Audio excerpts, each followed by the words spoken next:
Bonjour, c'est Céline Théravédicien-Adam de chez Phoenix Gestion en Mobilité Internationale. Bienvenue sur notre 3e bulletin de nouvelles. Alors, la semaine dernière, nous avions effectivement expliqué un petit peu les mesures que nous mettions en place chez Phoenix.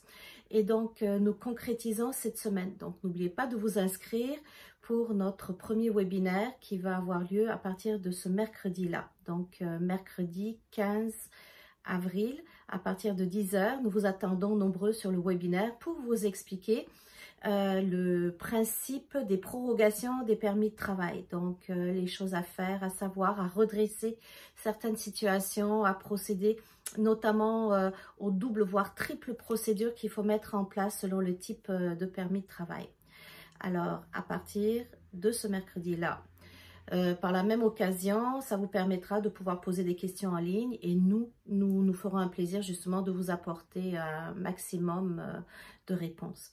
Celui de mercredi, c'est moi qui le débuterai, donc Céline, puisque ça touche spécifiquement à des questions d'immigration. Mais la semaine d'après, donc le 22 avril, c'est ma collègue Viviana Cardenas qui se fera un plaisir de pouvoir vous apporter justement des éléments importants concernant le maintien des personnes que vous avez recrutées, qui sont déjà ici, et puis comment se déroulent les opérations, comment se déroule justement cette gestion de crise du point de vue humain avec les travailleurs étrangers temporaires. Donc beaucoup de solutions, beaucoup de choses qui ont été faites, et Viviana, je pense, est la personne la mieux placée pour pouvoir vous apporter vraiment le son qu'elle a eu sur le terrain.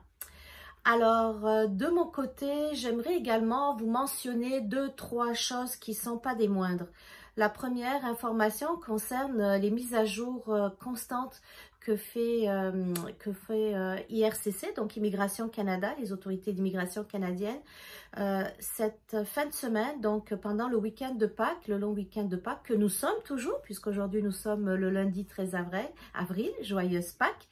Eh bien, le ministère a mis en place des restrictions par rapport à la gestion des demandes qui sont faites, notamment de l'étranger, pour les différents types de visas, de permis, que ce soit de permis d'études ou de permis de travailleurs. Alors, c'est tout un mode opératoire qui est mis en place. Vous pouvez consulter les informations sur le site d'IRCC qui sont quand même pas mal claires. Mais bien entendu, chaque cas est différent et pour pouvoir définir exactement si vos travailleurs rentrent dans la catégorie du travailleur des services essentiels, excusez-moi, il faut vraiment aller au cas par cas. Et les procédures se font encore plus de façon au cas par cas.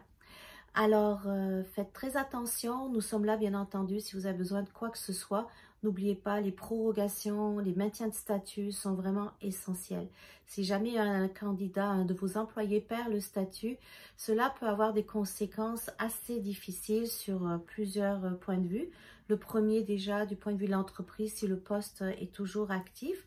Et le deuxième, c'est du point de vue de l'individu parce que à ce moment-là, il n'aurait même pas droit aux aides qui sont données en attendant de pouvoir réintégrer le travail. Alors voilà, c'était notre bulletin hebdomadaire. N'oubliez pas, mercredi, nous vous attendons nombreux pour le webinaire.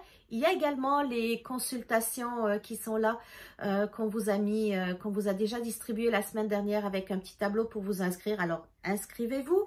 On est là pour ça. Ça fait partie de notre contribution à la crise actuelle pour pouvoir aider vous, employeurs. Je sais qu'il y en a beaucoup qui sont encore soit en télétravail ou bien qui ne travaillent pas du tout. Donc, ceux qui liront ou qui écouteront plutôt ces vidéos à leur retour, alors je vous fais un petit coucou.